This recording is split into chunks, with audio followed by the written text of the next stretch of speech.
everybody, and welcome to our PBS Nightly Author Interview.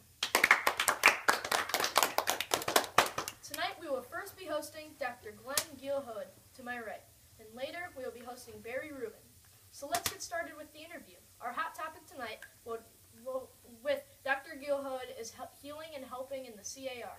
But would you like to introduce yourself first, Dr. Gielhud? Sure. Hello everyone, I'm Dr. Gielhud as mentioned, and I'm here on my autobiography about healing and helping in CAR called Mission to Heal. I've gone to help African countries many times by staying in villages for a week or so and treating patients, then coming home or going to a different village. Okay, thank you for the introduction. And now let's get this thing started. My first question is, how many international medical missions or visits have you been on, and why do you do them? I've been on over 100 medical missions/visits on every continent in the world, even Antarctica. And for the reason I do these missions, I have a lot of different reasons. But at first I did a lot of missions to expand my medical knowledge and horizons around the world. I also do my missions that help people around the world who wouldn't have been helped otherwise. Many of the places I visit are filled with poverty and people who desperately need help. But many of the countries I visit are also extremely beautiful, so it's fun to go sightseeing after trips. Was there any funny or interesting stories on the trips that you would like to share with us? Well, if I shared them all, we would be here for a couple hours, but I'll give you a couple. One was with Bruce, who has a phobia of snakes.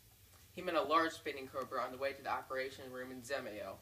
Thankfully for him, the village men came out with machetes and killed it. I know the team and I found it pretty funny how scared he was, but I'm sure he didn't. So how was the trip in the book overall? I thought the trip was great in the sense of healing people in the towns we visited. We cured a countless number of people that wouldn't have been helped otherwise. I thought the book was written well, too. It had many moods and was easy to read. In conclusion, the book and the mission were both wins. Okay, I think that will wrap it up for the interview, and now we'll do our $1 million question. Time to pick one lucky contestant. You right there! Come on up. Would you like to introduce yourself, sir? Sure, I'm Mr. Bo Scully from Baton Rouge, Louisiana. Okay, Bo, tonight you will have the chance to win a trip with Dr. Gielhud and any of his next 10 trips you pick, and you're able to pick which one.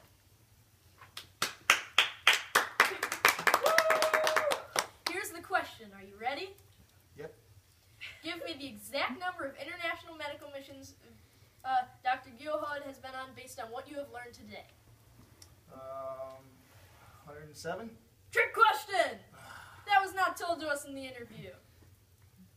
It looks like Bo will not be winning the trips. Better luck next time, buddy. I'd like to thank everyone here, especially Dr. Gielhud and Bo Skilly, and we'll see you after the break.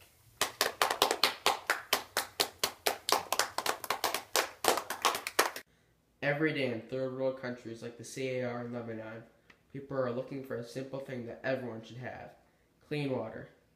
And these countries have no way of purifying enough water for all their people. I'm just so thirsty.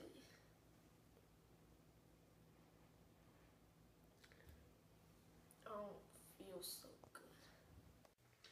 But we have the solution, Munda Makwam. This cheap but effective product will clean all water so that you can get a clean glass of water anywhere with the help of Munda Makwam.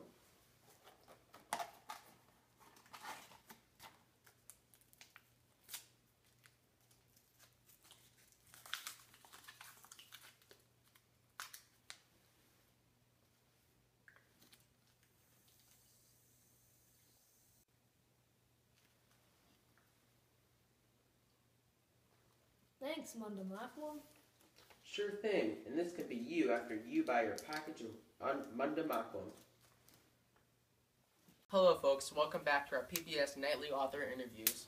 For this half of the show, we will be now interviewing Barry Rubin, a Middle East prodigy who edited and published the book Lebanon, Liberation, Conflict, and Crisis.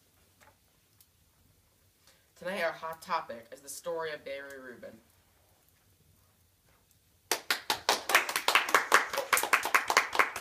Now Barry, I've heard that you have always been interested in the Middle East, is that right? Yes, that is correct. All my life, I've been trying to prevent terrorism and create peace among all nations, ever since the age of 13. Now Barry, what is that made you want this so badly? Well, Ben, it was based on my child experiences. My grandma was killed on a train hijacking, and then this moment changed my life significantly from then on. So what did you do after this terrible event? I started thinking about how the train was so easily hijacked, why it was hijacked, and everything else questionable. Can you tell us about your life after the anti-hijacking ideas you had? Well, Ben, I went and graduated from Indiana State University with a degree in war prevention. Later in my life, I traveled with my grandpa overseas to Lebanon for further studies. What have you done to make this world a safer place in recent times? Well, I founded my own global relief company called Gloria. We work to prevent terrorist attacks in the Middle East. Whenever we receive any evidence about a plotting for an attack, we work to learn more information in what is going to happen before we send in spies and inform government agencies. This is so we can learn more about terrorism and terrorists to better investigate other issues. I have devoted my entire life to this, and I hope I made a difference in many other people's lives. Okay, thank you, Barry, and it is now time for our $1 million question. You, miss, right there. Come on up. What's your name? Hi, I'm Kate from Atlanta, Georgia. Okay, done. Okay, Kate, tonight you will be competing for a new Lamborghini. Oh, delightful. This question is virtually impossible. How many times has Lebanon's capital, Beirut, been destroyed and rebuilt? I think 9. Correct. You have done the unthinkable. You have just won a brand new Lamborghini. Yay! Okay, folks, that will wrap up tonight's edition of PBS Nightly Author Interviews. See you tomorrow with the latest on Arthur Crandon.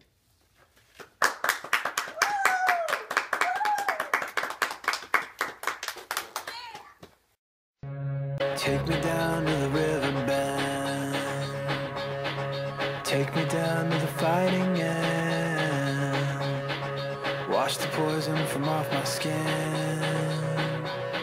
Show me how to be whole.